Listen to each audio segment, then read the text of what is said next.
Hi guys! Magandang gabi! Welcome back po dito sa Gandara Sorry Channel for Showbiz Update. Andito na naman nga po akong muli nagbabalik.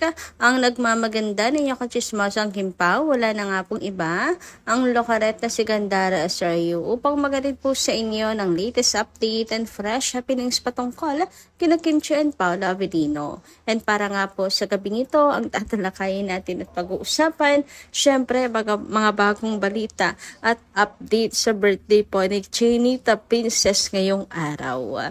Kung saan dami na naman pong paayuda mga Kimpaw. Pero syempre bago po ang lahat ng yan, sa mga hindi pa nakaka-subscribe sa ating channel, maaari lamang na pindutin po ninyo ang subscribe button at notification bell natin na nariyan po sa baba upang maging updated po kayo at ma-notify tuwing may bago tayong chika at balita hinggil sa Kimpaw. Basta mga balita na may kinalaman kina Kim Chiu and Paolo Avellino, sagot na nga po natin yan. At nais din po pala natin magbasa ng ilang comments mula sa ating mga subscribers, taga-subaybay na nakatutok araw-araw sa ating pong daily updates bilang pasasalamat.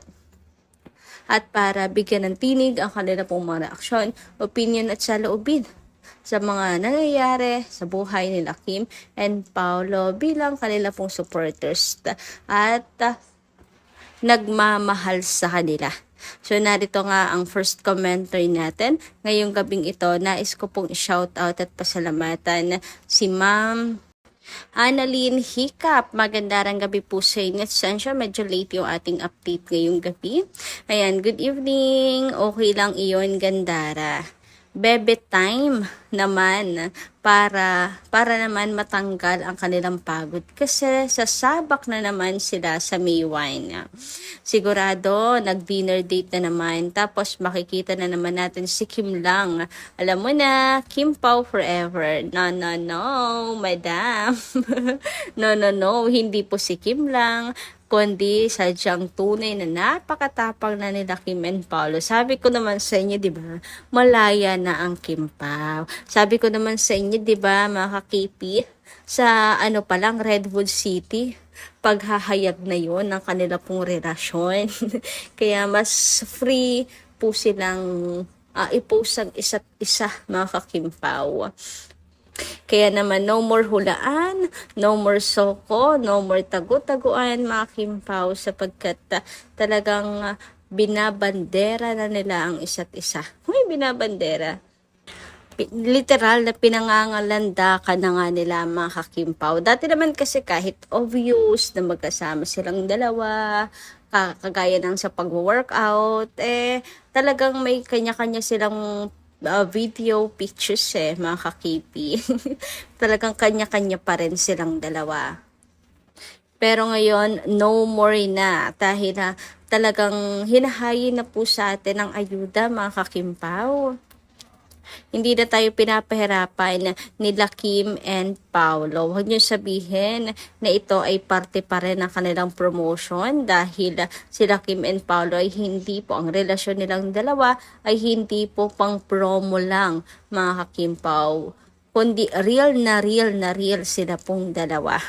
Kakatuwa nga kasi napaka-nonchalant lang talaga ni Paolo Avellino and si Kimi naman talaga sobrang masiyahin. Pero super bagay po silang dalawa, mga kakimpaw. Yan nga mainit na pinag-uusapan ngayon sa social media na kung saan matutulog na naman po nakangiti ang Kimpaw Lanchas dahil kompleto na pumuli ang kanilang araw. Kasi ayan nga, nagpakita sila Kim and Paolo together. And you beside me. Talaga yung dalawa. Doon pa lang, dami ring pwedeng pag-upuan, di ba? Daming upuan pero magkatabi silang dalawa, mga kakimpaw. Doon pa lang alam mo na yung real score between them. Anyway, dumako naman po tayo ngayon dito sa komento po ni Miss Adelaida Makin. Shoutout po sa inyo at maganda rin gabi. Wow! Thanks USA! Kim Paulancia for your love, time, effort, support for Kimi and Papi Pao. Yes!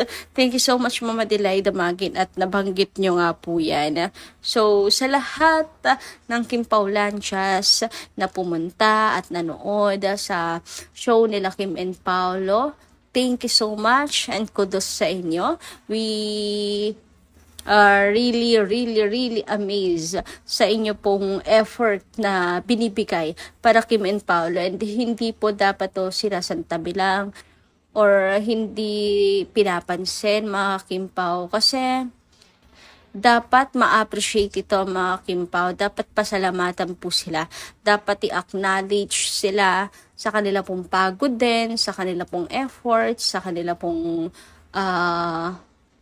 overwhelming support kina Kim and Paolo. Iba rin po kaya talaga yung effort na binibigay po nila, at hindi po magiging successful ang show ng Kim Pao without them talaga mga kakipi. Kanya-kanyang po yan, gawa rin ng paraan. Yung iba talagang hindi lang basta bumili ng ticket at pumunta roon para manood, kundi sinishare din talaga nila yung balita at pinopromote po talaga nila ang Kim Pao's World Tour. Before pa po, nasa Pilipinas pa lang ang Kim Pao, panay na po ang post nila ng posters sa mga OFWs, tambayan, mga Kim Pao, para ipagbigay alam na mayroon nga pong magiging show sila Kim and Paolo.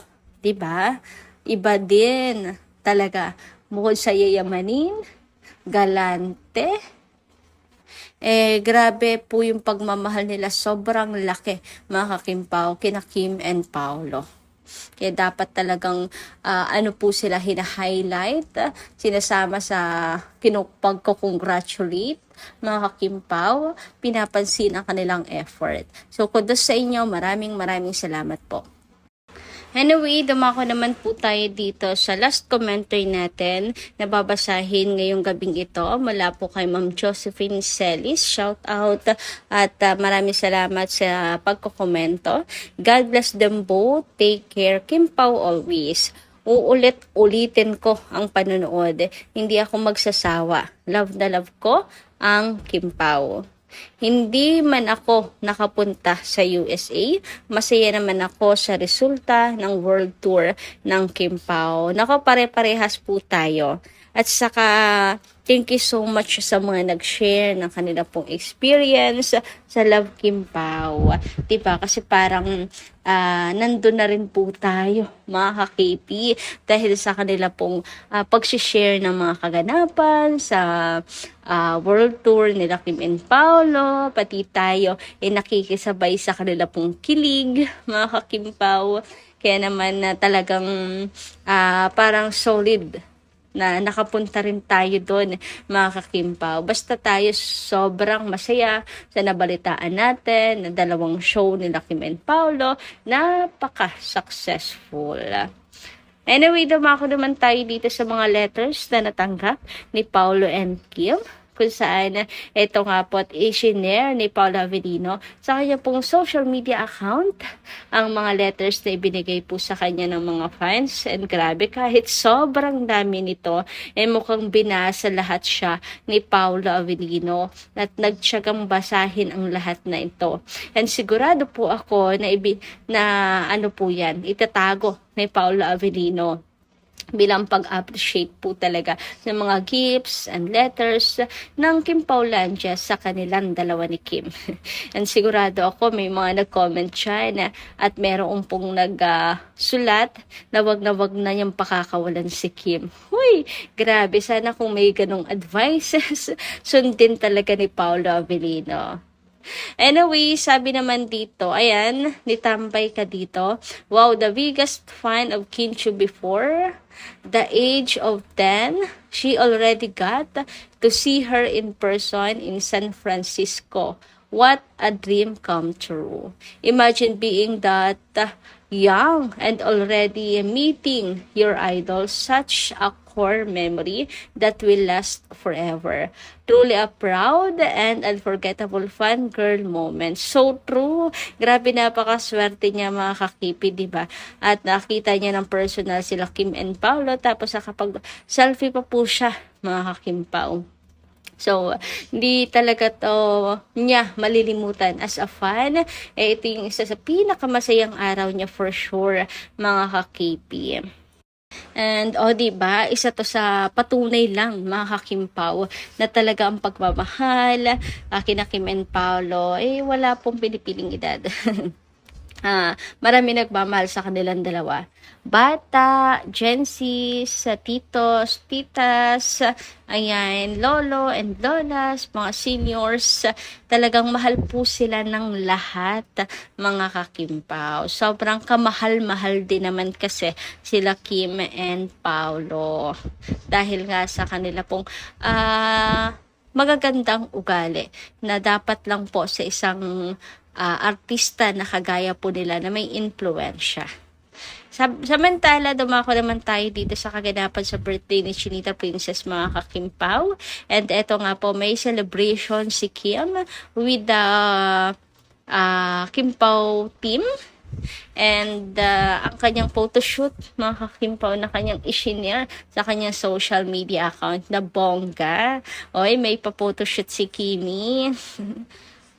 And nakalagay nga po dito 429. So nakareserba talaga to, mga kakimpaw, para po sa birthday niya, real birthday niya na April 29. And kuha po ito sa Paris, mga kimpaw, Paris, France. Grabe ang ganda.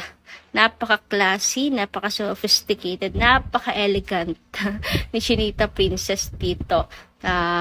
Katinga-tingala. Ang beauty ni Kim.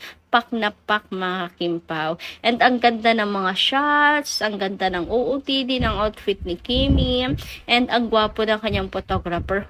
Teka lang, ba't nandun tayo? Kasi naman nga, palagay ng mga fans, wala pong iba, kundi ang nag-iisa niya lang naman pong Diyosawa. Diyosawa. Ang kanyang photographer, instant photographer. Diba? Napakaswerte ni Kimi at meron po siyang photographer na boy free. At ang gaganda ng shots sa kanya.